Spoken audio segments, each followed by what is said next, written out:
Have you heard any rumblings of how different to expect this franchise to look next year? Like, are you as fans anticipating like a new coach or a new GM coming in this summer? Yeah, I mean, I think everyone thinks that Mitch and Cliff are on their way out. Yeah, I don't know Yeah, how much good it does to fire Clifford right now, especially if you don't have like a replacement in mind, right? I mean, right. especially if someone's not available. Yeah. I mean, Coach Bud, if he's available, obviously, like you can get him in, but I think they're going to ride it out this season. But most people are expecting there to be a lot of turnover. Um, People also have, I guess, theorized that Mitch Kupchak might not necessarily leave the organization completely. He would just step into a different role. But yeah, I mean, I think there's going to be a new coach, new GM, all that type of stuff, and I think there's going to be turnover in the roster as well. I think Miles Bridges and PJ Washington. There's something about the fact that like I don't. They've played well together, but I almost feel like for the roster construction point of view, they need to move off one of those players. And Bridges is on an expiring, so if they are thinking about keeping him, you know, considering all the drama that comes with that, they probably need to trade PJ. I know his name has been floated out there a couple of times. Just little things here and there. I feel like the whole roster construction needs to be different, and I think the owners see that, and then it's going to start with the GM. It's going to start with the coach as well. Hmm. And then for Hayward, what's the expectation there? Is the expectation that he'll be moved, bought out? Like, what's the thought right now with him? Yeah, it's interesting because him and Lowry are expiring contracts, $30 That's like million. $60 million Yeah, total. Yeah. yeah. And so it's going to be hard to trade both or buy out both. And I think with that new CBA rule too, where like these teams that are above the apron can't sign players that make more than MLE, which obviously Lowry and Hayward both kind of fit that bill. I kind Mhm. of think that gives more leverage to Charlotte because you could say, "Oh, Lowry wants to go to this team." Well, they're above the apron. Let's we're going to trade you to somewhere else. Same thing with Hayward. The problem with Hayward right now, and I don't know if you view this as a good thing or a bad thing, he hasn't been playing for the past 15, 20 games. And does that lessen his trade value or does that protect his trade value? I guess you can kind of look at it both Hmm. ways. Mhm. Um, there's been rumors about a buyout, but I don't think both he and Lowry are going to be bought out. I think Lowry is almost like the first priority. Deal with him.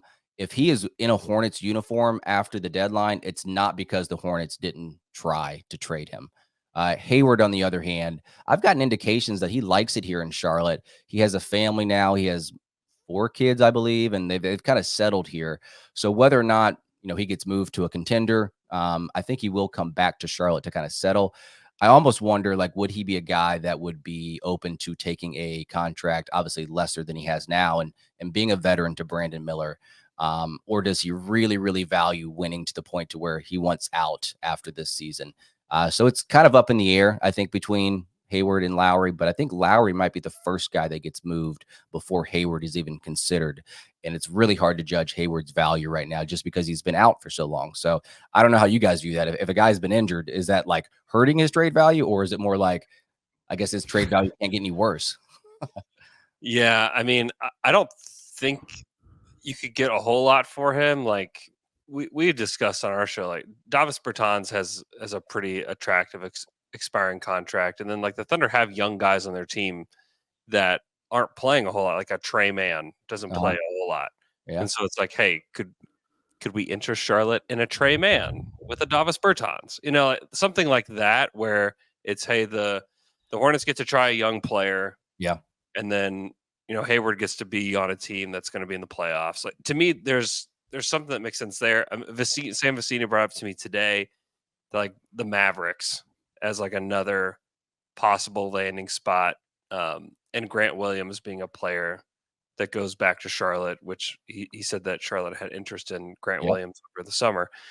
So like something like that, I think might make some sense, for both squads. If I'm Charlotte, I probably just would rather have more expiring money and younger players than have Yes. like a long term. Because I mean, you already talked about it, like Miles Bridges, like having that problem with Miles Bridges, PJ Washington. Like Grant Williams is kind of the Yeah. same kind of like tweener player, so I don't necessarily see a match there. But I don't know. I don't know if either of those like strike you in any way. Yeah, I'm kind of in the same boat where you don't want I'd rather have the young asset versus the money that extends 2 or 3 years. That's kind of the allure of trading Rozier. You get that money off the Yeah, books. He was not the best pair with LaMelo, or in my opinion, like they were both productive, but like when you paired them together, they don't scare anyone in a postseason series because they don't play any defense. Rozier is he can play the point of attack defense, but like it's not great. Like they always target him late in games. I just remember this one game in Toronto where Scotty Barnes ran this pick and roll over and over again, and it got Rozier onto Barnes, and every single time it feels like either Barnes scored on a drive or a pass. So I think getting off Rozier for that young pick, I think that's the way to go. That's why I'm always wary about like the D'Angelo Russell trade to the Hornets, because he's got that player option next year. Maybe he doesn't want to be in Charlotte and he'll decline it, but it's yeah. 19 million.